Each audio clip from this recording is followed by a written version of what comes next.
My name is Holly Antel, also known as the Oracle of Del Rey, and this is Unserious Astrology.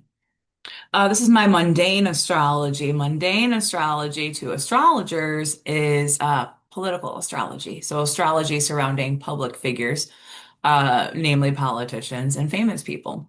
It's just a great excuse for me to give unsolicited advice to people in positions of power. One of my favorite things to do on the internet and also make some jokes so I can get the comedy rolling.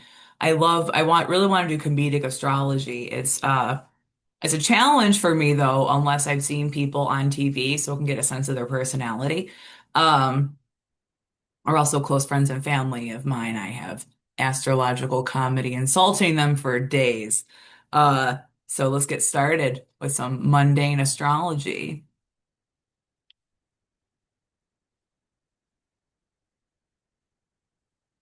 So I intended on taking more notes for today for stuff I wanted to cover, but I ADHD'd out.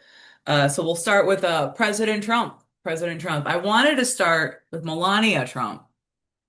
She's a Taurus. My grandmother, Babette, is also a Taurus. But I love Taurus energy. As a Scorpio, we're the opposite, we're the polarity of Taurus. So I have a lot of things I can say about Taurians and that kind of vibe. But Miss Melania Trump, unfortunately, you can see here the Rodden rating. It's in the astrological community. Astrodienst is a German astrological website. They take it very seriously, getting birth times of celebrities. And they do a rating for uh, how accurate the birth time is. For example, Melania's only child, Mr. Barron Trump, there is a score based off of an A score, Rodden rating, based off of the accuracy of birth time, because birth time is very important to astrology. Unfortunately, the First Lady does not have a birth time. So I can't do, it would be a disservice to really roast that Taurus without knowing her chart because I checked her day in my neutrino platform and she could be a manifesting generator, she could be a projector. And whether or not her throat's busy like that makes a big difference. Big difference. Uh, and of course, I don't mean that in the Monica Lewinsky way. I mean it in the talking way. I found that I've been meditating a lot on what it means to have a busy throat or a defined throat, as I say, and President Trump, as we all know, is a busy throat. And I mean that in whatever way you want to interpret that as.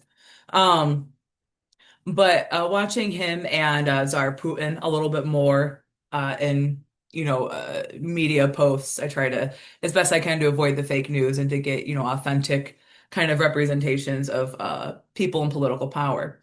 But Mr. Trump here and Mr. Putin both have a busy throat. And I'm starting to think that people with defined throats say more with less. Uh, I unfortunately share some things in common with Ted Cruz, Ted Hard R. Cruz. I don't like priding myself on having anything in common with that one, but we do have empty throats. Uh, and what I'm starting to think in terms of what it means to have an undefined throat chakra is that you like to be more direct. I'm a very direct person. He's a Harvard lawyer, so I hope he likes being direct. I'll leave it at that. Um, but I'm starting to think that because my father also has a defined throat, he also has a busy throat, and he's not a talker. My aunt, his sister, also has an open throat like me and Ted Cruz. I'd much rather compare myself to her than him. But to Ted Cruz, I'm the apple off my parents' tree. I'm very proud to be their child. But not proud to have anything in common with Ted Cruz, vessel of bad ideas, vessel of who knows what, uh, over in Texas. But she's a very direct person too, and she's a talker, and I'm a talker and I'm direct. So I think the open, closed throat dynamic, let's get back to someone respectable, um, really surrounds whether you're direct or indirect with your primary form of communication. And I would say that our primary form of communication deals with how we communicate publicly with others, with strangers, which is an important kind of thing to cover in terms of public figures. Um, So when it comes to how you communicate people that you know the least, that's how I think defined and open throats work in this sense. Whereas open throats can be more direct and defined throats are more indirect. In the classic human design system, design throats and manifesting is associated with anger. I do think there is some truth to that. I think all types experience anger in different ways, and it's probably based on chakra definitions more than type definitions. Whether you're considering my design system or the human design system. Um, but I think one other key thing about the throat is better at writing or speaking. I think that defined throats are probably better at writing, and open throats are probably better at speaking.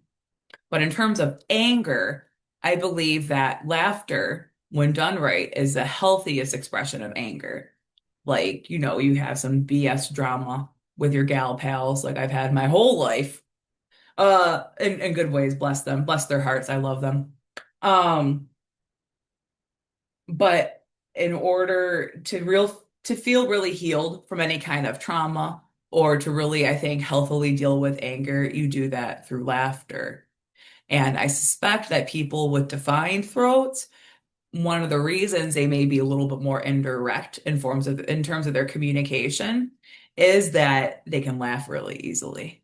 They can laugh really easily. Uh, Now Mr. Tucker Carlson, another open throat. I see him in his interviews and podcasts and stuff like that. He laughs a lot in terms of an expression of anger, but it almost looks fake sometimes. Like what he's laughing to in terms of proper healthy anger, it is actually funny. But it seems almost more exaggerated. So I would question the health of Tucker's giggle. You know what I mean? You know what I mean? But he has a good sense of humor. Don't forget out pouches. It's a young young guy with a cowboy hat and something poking out his cheek. You can't miss it. You can't miss the out pouch. Uh, but I think he has a sense of humor. But when it comes to being able to express laughter, he may struggle with that a little bit. Because in terms of watching his podcast, I do see him laughing. Like, yeah, as someone who has healthy anger myself, I would laugh at that too. But it just seems a little like fake laughter to me. But I mean, he deals with a lot in terms of interviews. My biggest complaint in the media right now in terms of interviewing. Um, for people like Tucker Carlson or the respectable side of what he does, Jon Stewart, on the left side, is that there's not enough exchange with the interviewer. Tucker does a lot of interviews, but he doesn't do a lot of talking. He lets the person being interviewed do the most talking. And I think a well-balanced interview has both parties talking. I think an ideal interview in terms of the media is a conversation. It's not a one-sided survey question, explain this. It's two respective people seeing what they have in common and where they differ in terms of knowledge and wisdom and teaching and things like that. Um, so a little tip for Tucker's throat there. I gotta be careful how I say that. Um, but once again, back to someone more respectable in the Republican Party. Um, so looking at President Trump's chart and comparing him to Tsar Putin's chart, for example, he has a sharp chart. I think he's a watered down projector because he's an egoless manifester. But he has that defined spleen. And I've noticed a lot. If you look at videos online, Russian propaganda, I love watching the multinational propaganda out there on the interwebs. But if you look at Russian propaganda, it really showcases Putin's relationship with his bodyguard. Um, And if you, some of these videos are like downright scary. You see like his bodyguard thinks someone's a threat and he's coming up to, we'll say, take care of that situation at the last second. You just see Putin just a quick hand motion and he signals it. So when I watch Putin interact with his trusted bodyguards, I see like exemplary, splenic activity there. In my last Unserious Astrology video, I remarked how, it surprised me that Trump can dodge bullets like he does. It's not surprised me that like Putin has dodged bullets. I'm sure he has. Um, but that kind of splenic energies have a defined spleen too. Um, I see a bigger intelligence more than kind of accidental luck, which is what that, those assassination attempts on the president looked like. Um, but I think that even President Trump can achieve that kind of splenic, instinctual, um, FAFO, fuck around, find out energy with his bodyguards. I think Curran's quite obviously the most competent Secret Service agent around the president right now. Um, but I think in terms of that pairing, I question if his bodyguard actually has an open spleen because Putin has a defined one, perhaps in terms of that instinctual, protection, bodyguard, protector relationship. It might be best if the it's opposite. So where Putin has a defined spleen, he works really well with his primary bodyguard, who I would guess has an open spleen. Um, so Trump is not as slick as Vladimir Putin. I think anyone competent has that opinion. He's not as slick and we'll say kinesthetically adept as Vladimir Putin, but I think he can have that same level of protection that Putin has and that same level of competency in terms of kinesthetic and protective intelligence with his bodyguards. Um, One thing I also appreciate about Russian politics compared to American is President Trump is constantly shaking hands of people that it looks like he's being made to be answerable to, whether it's the press or lesser names in government. Sorry, only if you stand out to me, I have strong opinions. Um, he doesn't have a lot of distance from them. There's people constantly surrounding him. He poses with those pictures when he signs bills, and it's a gaggle of people. And I think it's inappropriate for someone of his ranking in our country and our military to be that in such close proximity to the public. The public poses the greatest threat to the president. Um, and that's always been the case. That's why there's Secret Service.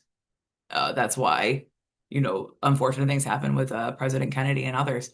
So, one thing I admire about how Russia does it in terms of protecting their protectees is that there is a distance. Putin's only shaking hands with very select members of the public and leaders of state. Whereas with President Trump, it's a lot more having to be accountable to the public. And he's a busy man and he makes many decisions throughout his day. And I think Russia does it better.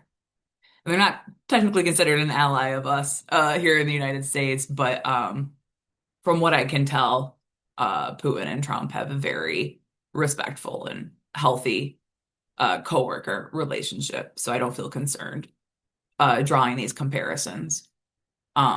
Because, my goal as a competent citizen is to give advice that helps the government. I'm not trying to take down Trump. I'm trying to help him achieve what I believe he's trying to do, which is make America a great country. Not again, for the first time.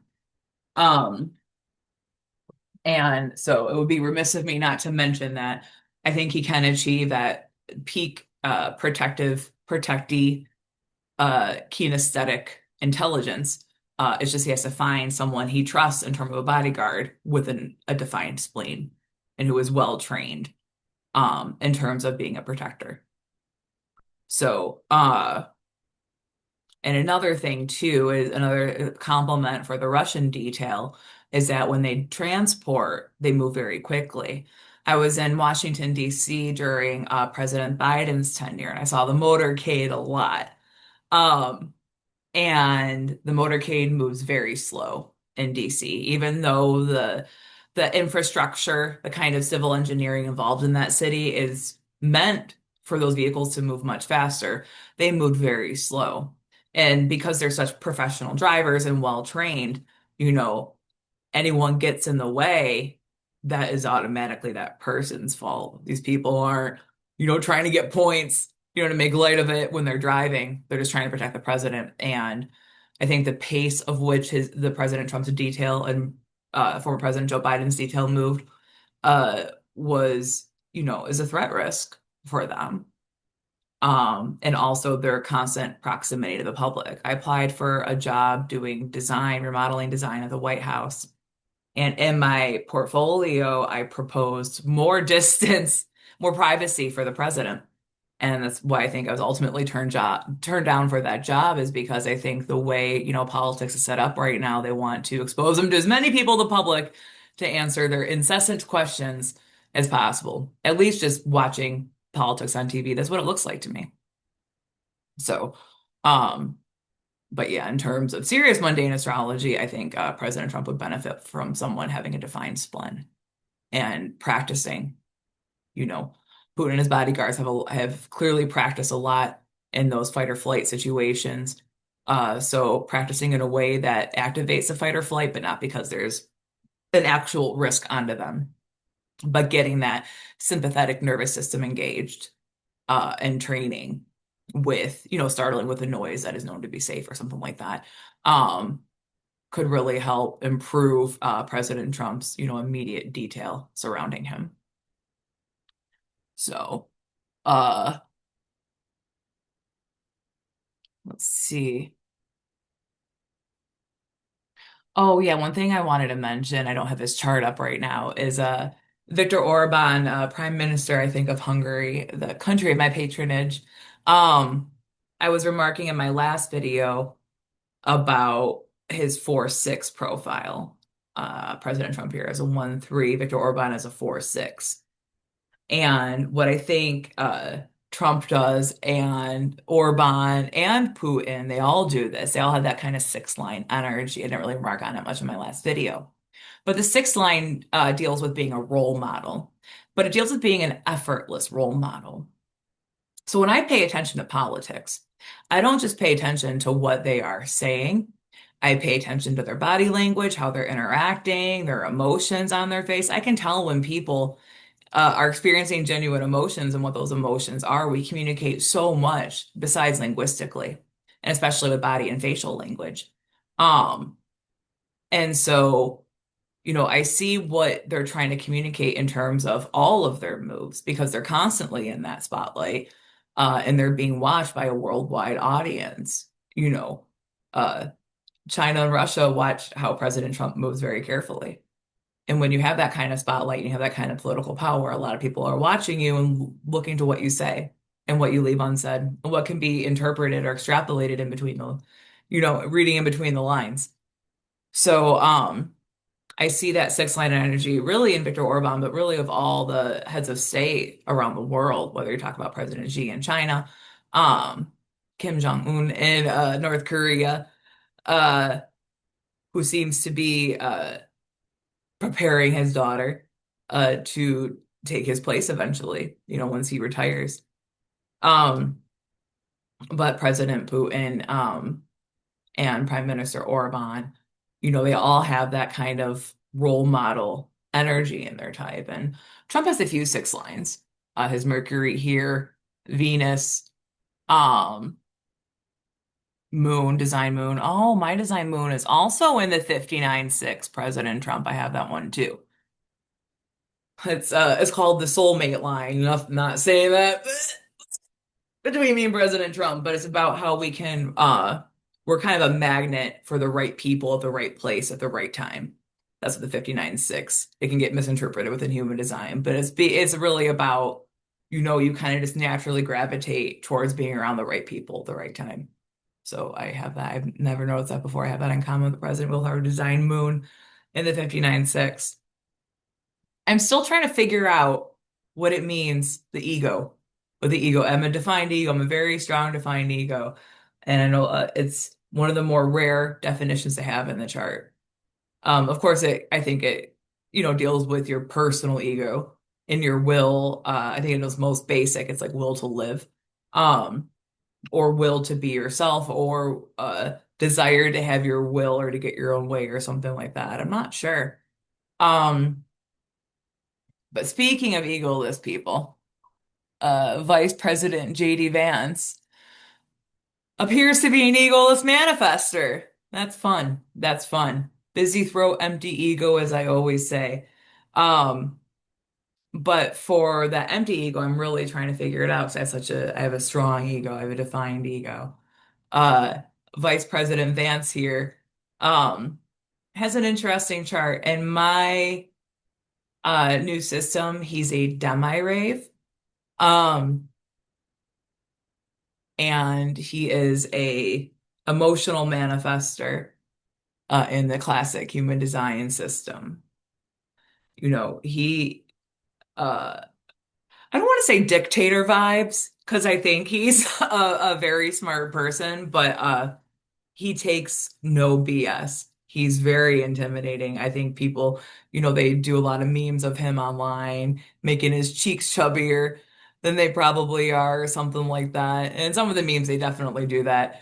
Uh, but to me, he reads as a very cold, an intimidating person in terms of politics, but like in an impressive way. Not in any kind of like actually scary way. But you know, I think he probably struggles with getting respected more than President Trump does, despite, he's a millennial in office. Maybe I think he's the first millennial um in the office of vice president. And he doesn't get the respect I think he deserves because he's very smart. He's very intimidating and he takes no prisoner, no BS. He gets very straight to the point when I've seen him in interviews, and he's also emotionally honest, like the president is. And I appreciate emotional honesty, especially from public figures. President Trump was recently criticized for saying a few unkind words about former FBI Director Robert Mueller, who passed away. He said, like, good, he said, I'm glad he can't hurt any more innocent people. People really criticize him for that. It might not have been the nicest thing to say. You know, I, have said unkind things about Charlie Kirk on the Republican side after his passing, and the Trump administration criticized people who did that. But, to be honest, even though you could say it's unprofessional or impolite or whatever, I'd rather him be honest. If that's how he feels about Robert Mueller, I'd rather him say that than put on platitudes, make a statement he doesn't believe in. Even though it's rude, I'd rather have rude honesty in terms of leadership than polite uh rhetoric. And so, while I don't necessarily agree with saying it, I'm grateful that he did because I would rather see what that president honestly thinks than hearing some BS that someone wrote for him. And I think he's allowed to have that opinion. I think, when you're a strong person, when you've seen a lot in the world, when you know how the world really runs in terms of how corrupted it is and how many innocent people suffer and stuff like that. Yeah, wishing death upon someone, to me, I argue, isn't a moral crime like people think it is. And I believe he probably has genuine reason to feel that way. And it's not just about the bipartisan rhetoric that we hear or, the witch hunt, or it could be about that. He really investigated the president's family in very unnecessary and political ways that probably caused him a lot of undue stress, which is pretty terrible. Um, so yeah, I mean, if someone hurt my family and I found out about it, I would want them dead. I'm just being honest, I would. I would feel that way about them. They'd be dead to me. I would wish them to, you know, I would have the same sentiment that Trump does if someone hurt my family. So, I respect him for that. It's impolite, but I respect him for that. But yeah, JD Vance's chart is very interesting. I don't have much to say about Vice President Vance, unfortunately. He went to Ohio State. He went to Ohio State. Um, I was raised right. I was raised right. That starts with not being raised in Ohio. I was raised right as a diehard University of Michigan go Blue fam. There is a rivalry in my family between Michigan State and University of Michigan, but we all agree that Ohio State is lesser than those two. And Vice President Vance, even he slummed it up in Columbus and then did something better and went to Yale, which is respectable. His Juris Doctorate is from Yale, I believe. Uh, I do call him Juris Doctor Advanced because that's what JD reminds me of. Um, but yeah, he went to Ohio State and it's like, he has an empty ego, so it's hard to respect him, I think, by default sometimes. But then he also went to Ohio State and like, see, in Michigan, for most people, Michigan State is a safety school. Academia is competitive. So people apply to a bunch of, dream schools. I applied to the Ivy League, Harvard, Yale, or whatever. But my safety school was University of Michigan, Ann Arbor. There's so many politics in academia. Ann Arbor is the more competitive campus to get into. They have two other campuses in Dearborn and Flint, and they're a little bit easier, about a 50% acceptance rate, whereas Michigan is a little bit less than a 20% acceptance rate, I think. So Michigan was my safety school, and because of COVID, I didn't end up applying to the schools I wanted to on the East Coast. So I went to my safety school, which is Michigan. It's a point of pride that I can say Michigan is my safety school. Um, it's also like a point of shame that a vice president that I respect right now, his alma mater is Ohio State. I don't know if I can say that school's name without some kind of disgust evident in my face, but uh, just being a Michigan gal, that's how we are. And he also has a filthy solar plexus, the defined solar plexus. I am an empty solar plexus. I have a healthy solar plexus, like my father and my auntie were empty solar plexi. But the defined one, I'm trying to figure out what that means, other than insulting things, which I think it should mean. But my buddy Andrew has a similar connection there. He's also an egoless manifester with the filthy solar plexus defining that busy throat. So I'm going to see what kind of. I take a minute to ruminate on people's charts before I can really kind of spill the tea on them. But yeah, he has that empty ego and that Ohio State on his CV. So it's going to take me some time to really analyze Vice President Vance's chart. Um, Barron Trump, President Trump's youngest, Melania's only child, he's a raven in my new design system. And he also has a busy throat. He's manifesting generator. Yes, manifesting generator. He's right across of a vessel of love. He has something in common with Ted Cruz. I'm sorry, Baron. I hate to break the news, but you have something in common with Ted Cruz. You're a Pisces, though. Prince Pisces over there. I'm trying to design kind of astrology graduating steps like mother based on mother maiden crone but slipping in queen there. So for underdeveloped Pisces or Scorpios, I call them princes or princesses, like my friend Rosie, she's a princess Pisces, and that's never meant as a compliment. uh I have Pisces and I have so many Pisces friends. It looks like Mr. Barron Trump here is a Pisces, which is just an insult. As a Scorpio, I'm judgmental of the other two water signs. I respect Pisces probably more than Cancer, but not by much. But Barron has a respectable solar plexus going on there, empty solar plexus. He's a Raven type, so it's a demon type in my new system. Whereas his dad, President Trump, is a vampire type in my new system. But yeah, vessel of love. But he's a mutable vessel of love. So Pisces is on the axis with Virgo. And Ted Hart, our Cruz, he's a vessel of love, but he's a cardinal one. He's a Capricorn. He's on that Capricorn Cancer axis. So it's interesting what kind of vessels they ended up being. Uh, in life. I'm very curious about that, but this is another fun chart. I can't wait to kind of my my favorite video of Barron Trump on the internet is him just reacting to Elon Musk next to him. They're in the same room at some kind of event, and just the facial expressions on Barron's face around Elon's facial expressions just warm my heart. They crack me up. So. I think that will about wrap up this session of Unserious Astrology, Mundane Astrology. Thank you so much for tuning in, especially if you watched to the end. My name is Holly Antel, the Oracle of Delray.